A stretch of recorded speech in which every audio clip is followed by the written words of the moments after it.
Ayan, no? So kagandahan na itong board na to, napakagaan kung i-compare natin sa plywood. Density na meron po kami ay ito, available to sa pwesto natin. Available po ito, papadeliver natin as soon as marami na po tayong ipon na order.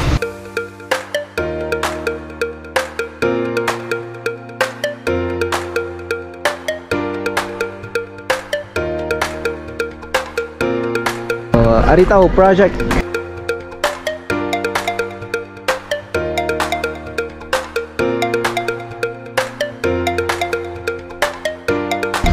Ayan, so ito yung PVC board natin mga kamusta. Kagandahan kasi nito, ginagamit namin siya sa base cabinet. So ibig sabihin, hindi mo na problemahin kung aanayin yan o kaya naman mabubulok. Tapos yung backboard natin napakatigas. Ayan o, nahabol na. Wala na yung tama niya. So nasolusyonan na rin natin. Yung bako-bako. Okay, magandang araw. So kararating natin ng bahay. Galing tayo na opening nung si Koki dito sa may Homestead Bambang sa Rodal Enterprises. So sa ngayon, ayan, magkakarga kami ng PVC board. Ibibiyahin natin ng La Trinidad Benguet, mga kamusta.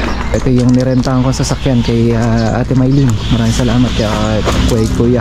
Kaya tayo ng La Trinidad Benguet. Ayan, no? So kagandahan na itong board na to, napakagaan kung i-compare natin sa plywood. Alas parehas lang din naman. Hindi na siya inaanay, hindi na rin siya masisira ng tubig. Kasi yung moisture, laging nakakasira yan sa cabinet natin. Kaya ngayon may solusyon, PVC board. Okay, so karga muna tayo. So yung PVC board na yan mga kamusta, bali ito po yung may kapal na 18mm o kaya 3/4. Yan. So napakaganda niya. Yung density na meron po kami ay 0.5. Yung backboard naman natin, ayan o, gamit natin 8mm. Pwede rin naman yung 6mm, kaso nga lang medyo manipis na ho siya. Maalog-alog na ho yun sa likod. Kaya ang kinuha ko ay yung 8mm na ho siya. So PVC board mga kamusta, no? At ito available to sa pwesto natin. For now, ito nagpakuha muna ako ng mga pupunta sa site, pero available po ito. Papadeliver natin as soon as marami na po tayong ipon na order. So magiging kumbaga mag-order tayo ng marami, pagsasabay-sabay natin yon, and then di-distribute namin sa mga gustong kumuha. Kinuha kasi natin, medyo may rami-rami din. Yung iba na sa Aritao project natin. And then available na rin po yung ating PVC panel na 4 meters. Tapos meron na rin ng 3 meters. Yun na po yung mga available ngayon na meron po tayo, at magiging available po ito sa ating pwesto. So yan po yung pakakaabangan ninyo mga kamusta, no? So bali yun yung mga ilalagay natin sa pwesto, at para makita ninyo yung PVC na magagamit natin doon. Ayan, no? So karga na rin natin yung mga PVC panels natin. So napagkarga na tayo, PPR. Ito, PVC board natin. Yan na yung bibiyahin natin. Pupunta naman sila sa pwesto ngayon.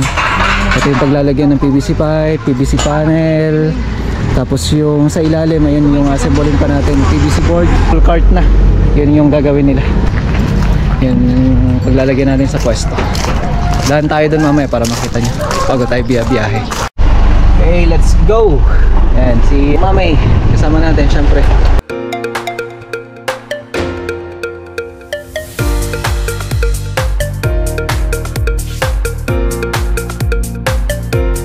Dito yan. Kasi ito yung paglalagyan natin, patong-patong yan. Tapos sa ilalim, PVC board na. Ayan na yung gagawin ng tropa ngayon. Para yung iba ay ayusin na dito. Biyahin na tayo mga kamusta.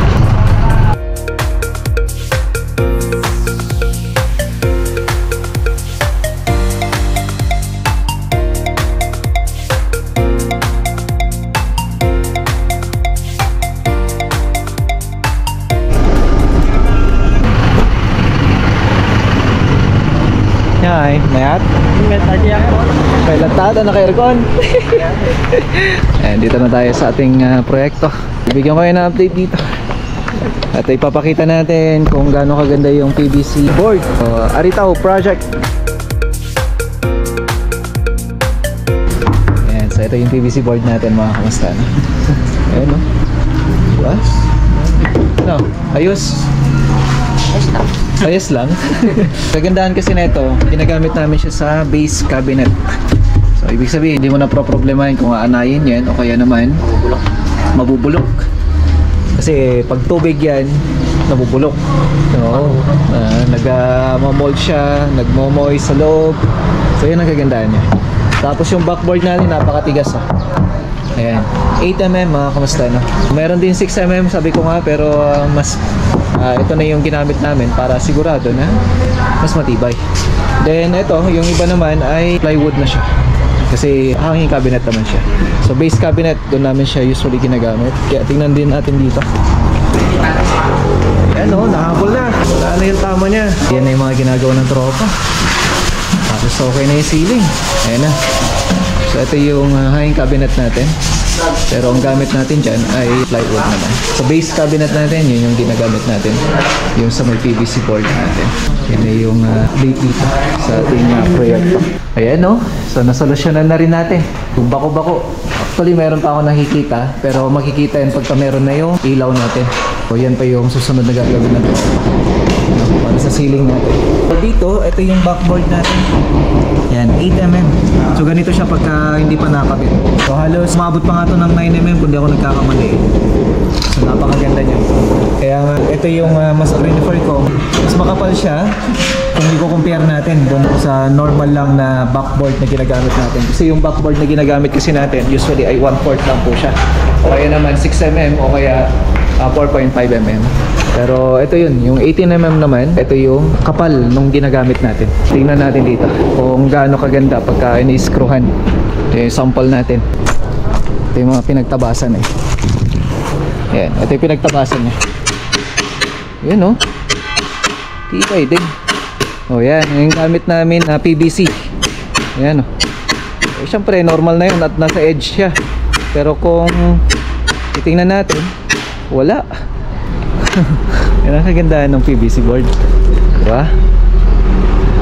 Ito siya oh. Ganyan na ho siya pagka nagawa.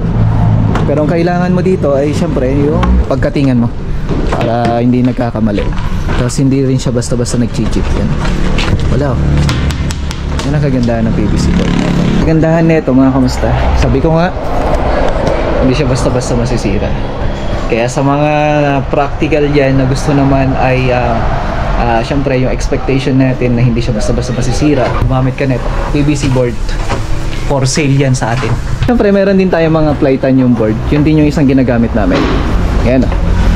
Sa hanging cabinet, napakainam din niyang gamitin. Hanging cabinet natin, bali naka-offset yung nasa ibabaw. Makikita niyo yun sa drawing natin. At abangan nyo. Ito yung isa sa mga napakatibay na gamit din natin na plywood. Halos lahat ng mga materyales natin na ginagamit pagdating sa kitchen, talaga makakasiguro ka na maganda. Ayan o, tingnan nyo, nakailang cutting na to ha. 11 ply ho yan. May balita yung tropa, may binigay si boss. Ayun o. Maraming salamat kay Sir Jackson. Ayan, napaka-simpleng kausap, napakabait niya. Yun yung kagandahan ng mga client namin. Napaka-generous nila. Yeah. So, abangan nyo to mga kamusta. Ito, gigibayin pa namin to. Pabagbagin to. Yan. So, yan yung isang tatanggalin. So, tara, diretso biyahe na tayo. Yan, update natin dito. Diretso na tayo.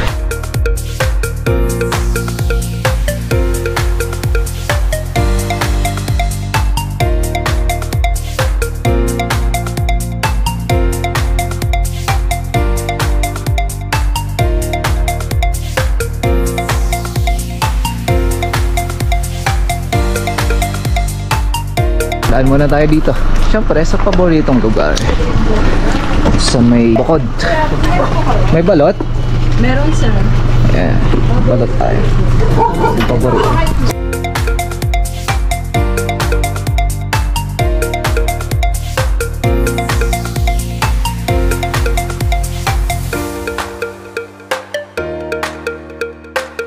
Ayan. So tara.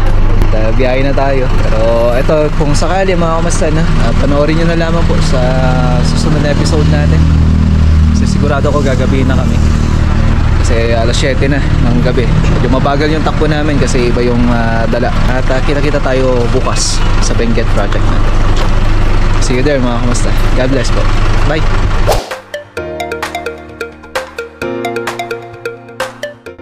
So, ibig sabihin, pag naka-indicate sa estimation natin yan po yung gagamitin natin. Ayan, no? Sabi nila, pag pangit daw na klase, madali daw mabali. May technique kasi ako ng pagpuputol eh. Pagka ito, i-twist mo na maigi. Na. Bali.